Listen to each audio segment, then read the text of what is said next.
It's the Binge Bomb Podcast. Whoa, it's time to talk about our favorite shows from all the streaming networks all across the globe, from Netflix to Hulu to Disney Plus and HBO. Get ready for fun and lots of show reviews. It's Binge Bomb coming to you. Well, hello, everybody. It's Friday, March 12th, and we've hit a milestone here at the Binge Bomb Podcast. What's that? Episode 10. Oh, my goodness. Yeah. Should we have a party later today? I wish we had like those pop confetti things that we could have done right now. Hey, where's my applause button? I don't have the applause button anymore. Those are tacky.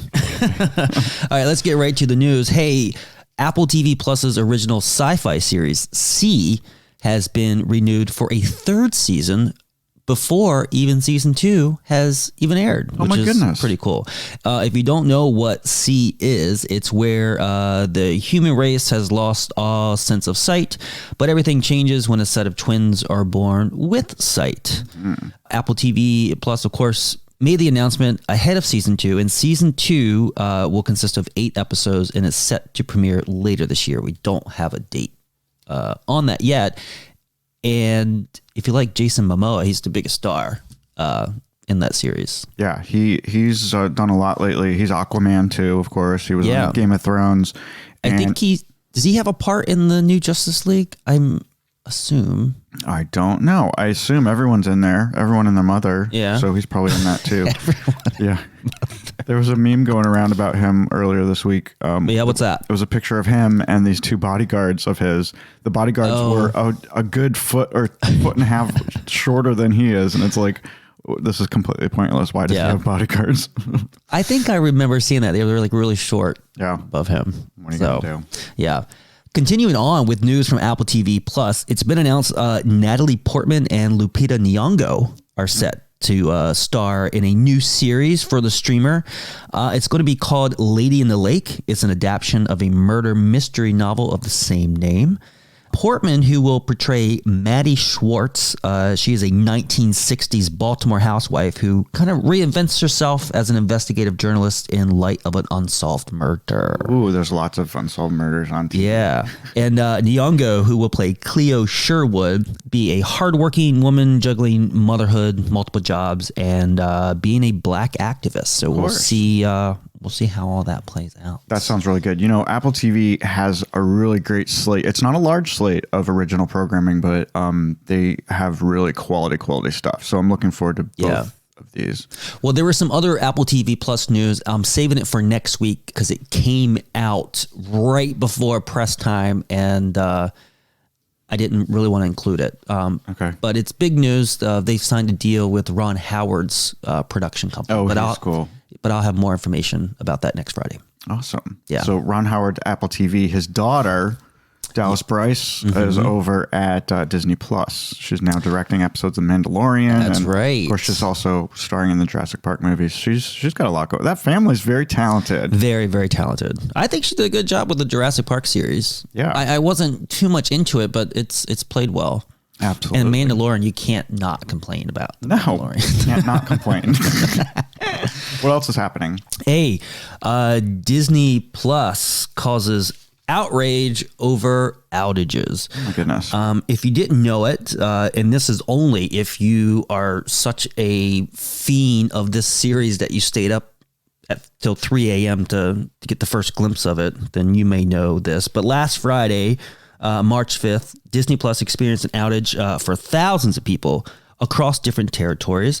Trouble started around 3 a.m. Eastern last Friday, and that was the time that the final episode of WandaVision was scheduled to be released. A very popular series for them. Very, very. San Francisco, Los Angeles, and Seattle were the biggest territories in the U.S. that were hit. Lasted for about an hour. And if this sounds familiar, this happened last December. They reported about a 5-minute outage at midnight Eastern during the final season, or the final episode of The Mandalorian. Right. So there must be some really diehard people out there who feel like they need to watch these episodes literally the second they come out. And you want to know something is because this series debuts at 3 a.m. Eastern, that goes for like, the London market too, which is the morning. Right. They're at a reasonable hour. Right. And I think most people were very upset and they made it known on Twitter because people were apparently watching it who were not affected by the outage and putting spoilers out on Twitter. No. Okay. Yeah. So this is probably why people feel the great need to watch things when they come out. Gotta watch it right then and there. Right. I mean, in our lifetime, that's what you had to do. Because if you wanted to watch something, you had to watch it when it came on. And, and shame on them, though, for airing spoilers without... I think there needs to be a grace period when something premieres. Yeah. That before you could start talking about details of the film. No, I think we've talked about this a lot in the past. There's a moratorium or a time limit on spoilers. Yeah. If something's really big, something huge has happened. And this falls in that category. You got to wait a week or two to give them time to catch up, right? I say 3 days. But if something's been out forever, like Sixth Sense or something, the movie, well, you're allowed to talk about the big twist in something that's been out for 20 years, right? Yeah. And then you don't think everything's going to be a secret forever, do you? It's like you can't ever talk about it. Then there's people who go bananas over people who are live tweeting live events like the Oscars or the Super Bowl or something that's everyone watches live. I think that's ridiculous. If you're not watching it and it's a major event like that millions and millions of people are watching live, screw you. I mean, I think you deserve to have it ruined. Yeah, live events I don't think should fall into that category. Yeah. Those are things that are live for a reason and are meant to be watched that way. Yeah. So, and if you're going to see it on the morning news anyway, so you might as well watch it. Unless, some people avoid all everything. I guess. Until they get a chance to watch it. Yeah. Because most people go to work and they can't watch WandaVision when it comes out. They're not like us where we've made this our job. Right. Well, we're also not watching WandaVision at 3 a.m. when it comes out. No, God, no. We would never. No. And even if it wasn't WandaVision or anything else, I don't think we would stay up to watch. And for the record, people, we did give up on WandaVision after the second episode because it just had nothing to do with us. We're not Marvel fans. Right, yeah. And we could state that now that if you listen to this podcast for an all about Marvel, DC Comics, you're in the wrong place. There's plenty of other people doing that. There are lots and lots that do only that, and that's where you can get your fix. Now, there's some exceptions to the rule, and we'll be talking about that later in the show. Yeah. Can I talk about this next thing? Yes, please. Kind of excited about this, but I'm not sure that wrestling fans are going to be super excited about this if they don't have Peacock. Beginning April 4th, wrestling fans will have to subscribe to Peacock for WWE content. Peacock will begin to add WWE stuff starting on March 18th. Just in time for WrestleMania 27, which is in April, the 10th and 11th of April. That's huge in the wrestling community. Yeah, I think so. Yeah. People can still watch it up until April 4th, but then they can watch it both places until then. Then they're going to have to get Peacock if they want to watch it. Exactly. This is probably very smart on NBC's part. You got to consolidate, yeah. Yeah, because they're going to probably see an uptick in subscribers because of all these people who want to watch it. I mean, because at this time, out of all the streaming platforms that we subscribe to, Peacock is my least favorite. They just haven't gotten that amount of content yet, but they're getting there, I think. Well, you're talking about original content. They certainly have all the back stuff. Oh, of course. Bravo and E and NBC, and they've got tons and tons of shit to watch. But we're original fans, originals series and stuff fans. I get it now. I'll stop talking about that. Anyway, for those who don't have Peacock around the world, you'll still be able to watch WWE somewhere. It will be available, but it will be dark because Peacock's not everywhere, right? And I think WWE, the app, has a much bigger audience. Wrestling is huge around the world. It's not just here, right? It's like a big thing. Fake wrestling. I think it's hilarious and ridiculous, it's but fake. It's fake. Although I do remember watching as a kid. Sure, it can be kind of fun. Actually, who wasn't a Hulk Hogan fan? It's fake. Andre the Giant, all that stuff. Oh my goodness! This is I've been looking forward to talking about this all week. We're going to talk about Coming to America, and the first thing that we want to talk about, and I like this because we used to live in the DC area, and I thought this was kind of fun. The National Harbor, just outside of the city, celebrated the return of the Zamundan royal family to America by raising the Zamundan flag. It was pretty cool. I guess that's cool. Yeah. The flag was black and green with a lion on it, and it has a portrait of Akeem, who was played by Eddie Murphy in the movie, in the lower right-hand corner. I think that's kind of fun. Yeah. I don't know. I bet the producers of the movie or the marketing team behind the movie probably sent these flags out all over the country. That's what I couldn't find any information as to how it got there, happened, but right? I assume. Yeah. I think it's smart on their part. Yeah. I had people flock to National Harbor, take a picture of it. For sure. We were just there 2 weeks ago. I know. I didn't see no flag. No, it wasn't there yet. Continuing on with Coming to America, it was the most watched streaming movie this past weekend. Is that any surprise? I thought it was the most watched streaming movie of like the year. It was. So it was, it's kind of got two titles. It was the most watched movie on its opening day weekend.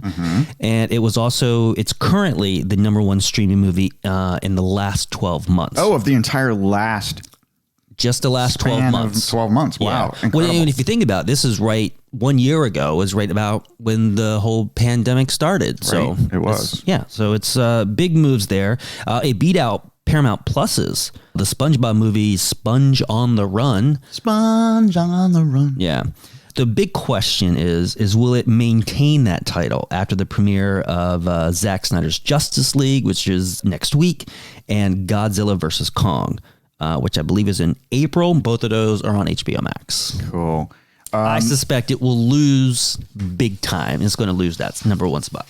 Well, we were one of the people who watched the movie on opening day. Yes. We streamed it that night.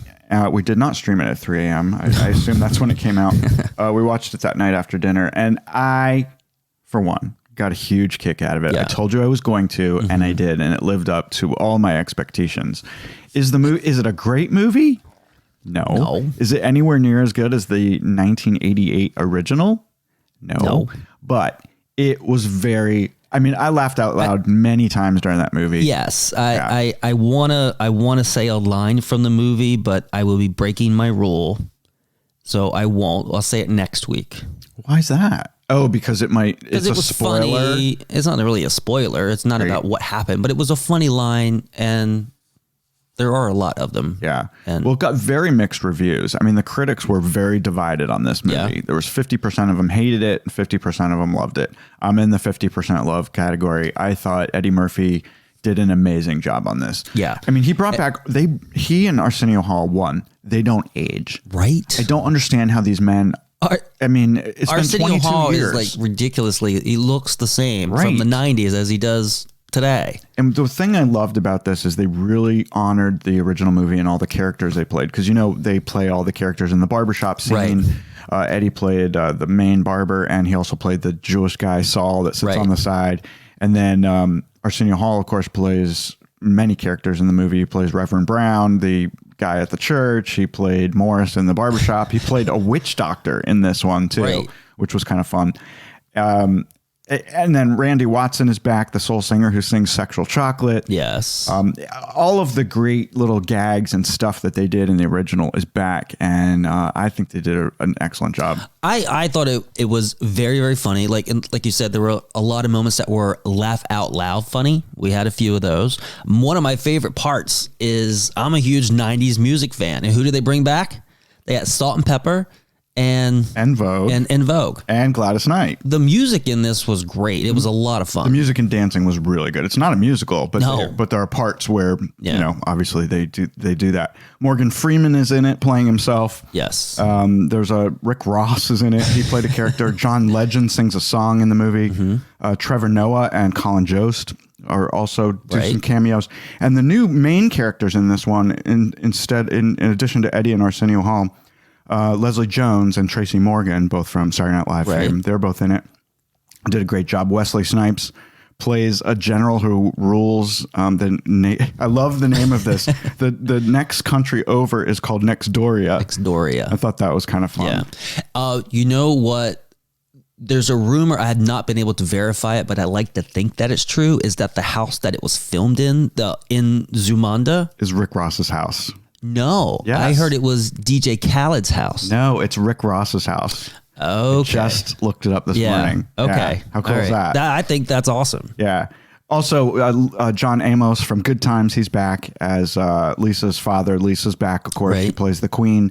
Louis Anderson pops up a couple times. Yes. James Earl Jones, of course, comes back as King Jaffe.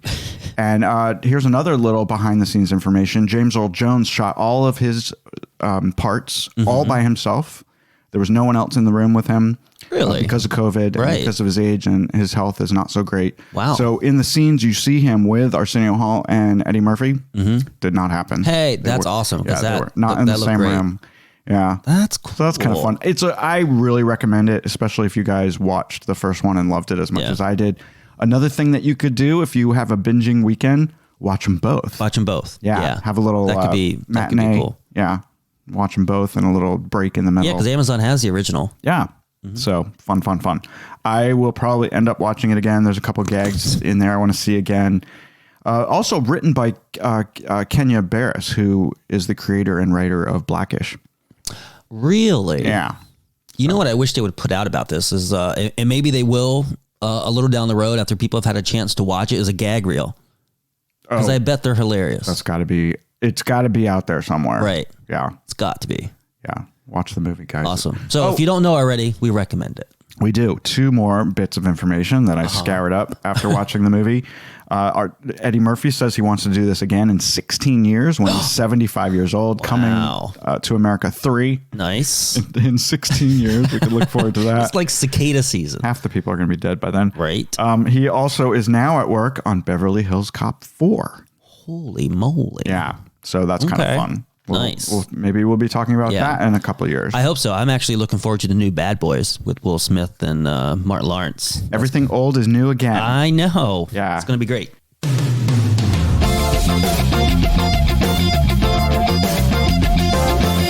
We have some fun new show announcements this week. The first one coming from Netflix, a new series called The Wedding Coach, premieres April 7th. I like this. I'm not a huge reality. Would you call this a reality show? It's a reality show, yeah.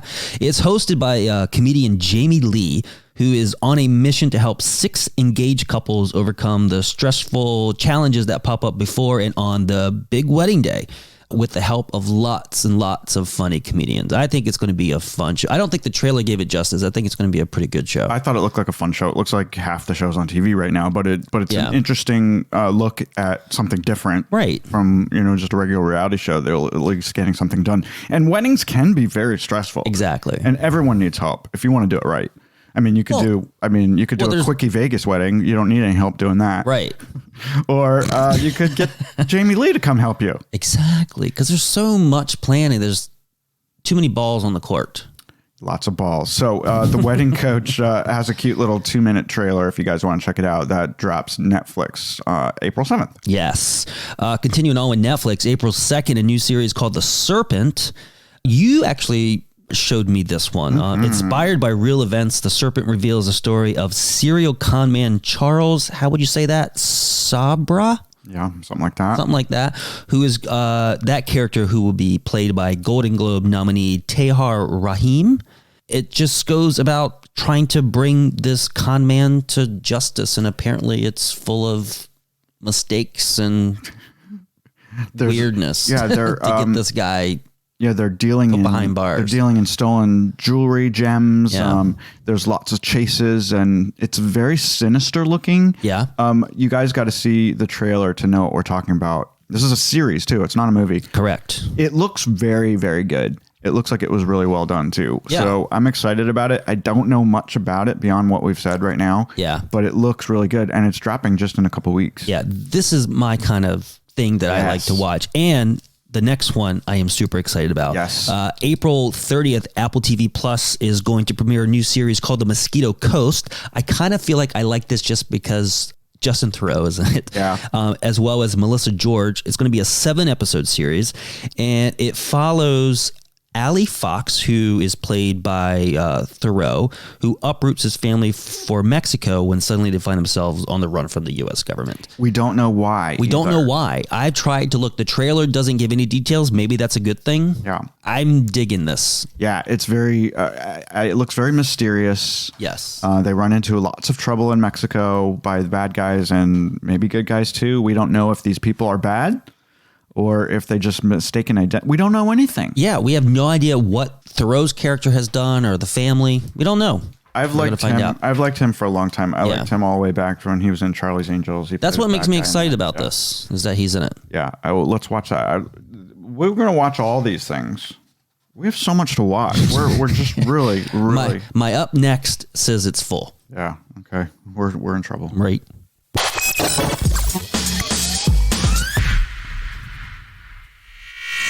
It is now time for your weekend watch list. I know you're not drunk because we're taping this in the morning. I know, right? We got 3 for you this weekend that we think that you should watch. And we've talked about all of these before. Exactly. We talked about all these before, but now they finally are going to premiere between now and next Friday.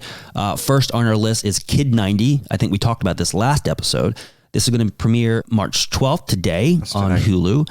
This is the documentary that we talked about. This is Soleil Moonfry, who as a child, she played Punky Brewster, took a video camera with her everywhere. Like the old school on the shoulder kind. She's got hours and hours and hours of video. And she just goes around and documents a group of her celebrity friends as they grow up in Hollywood in New York City. Yeah, and some in LA. So it's all about basically how young stars dealt with their fame or didn't deal with it. In the 90s. Exactly. This is definitely on our list. I think we're definitely going to watch that tonight. Yes. I want to. I'm excited about it. Yeah. If you haven't listened to any of our episodes, we've been talking a lot about this. Zack Snyder's Justice League finally comes out. It comes out March 18th, which is Wednesday on HBO Max. I don't think I need to tell you anything more about that. Everyone knows. Everyone should know what that's about. It's a brand new cut. Apparently, there's no footage that was in the original. Correct. So he had to leave the production, and now he's back. He took all the footage. And it's 4 hours. Do we know? Yeah, cut into 4 segments. Right. Do we know yet if, what was the question? If they filmed anything new for this, or it was just all footage that was on the floor that they didn't use? That I don't know. Okay. So I'd still want to figure that out. Yeah.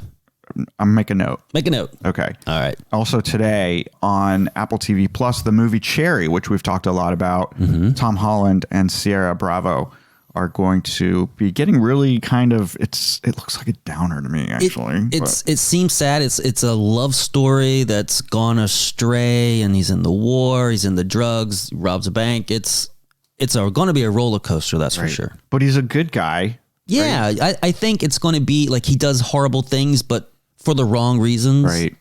Or for the right reasons, what I meant to say. There's a lot of stuff out now, both series and movies, where people are basically bad guys, but they're the hero of the movie. Yeah. I think you're gonna want to root for Tom Holland in this, I think. Exactly. Well, that's going to do it for this episode of the Binge Bum Podcast. Join us on Facebook, and if you like the show, be sure to rate us wherever you like to listen to your podcast. And we'll see you next week. Happy binging, everyone. I hope you have a wonderful weekend.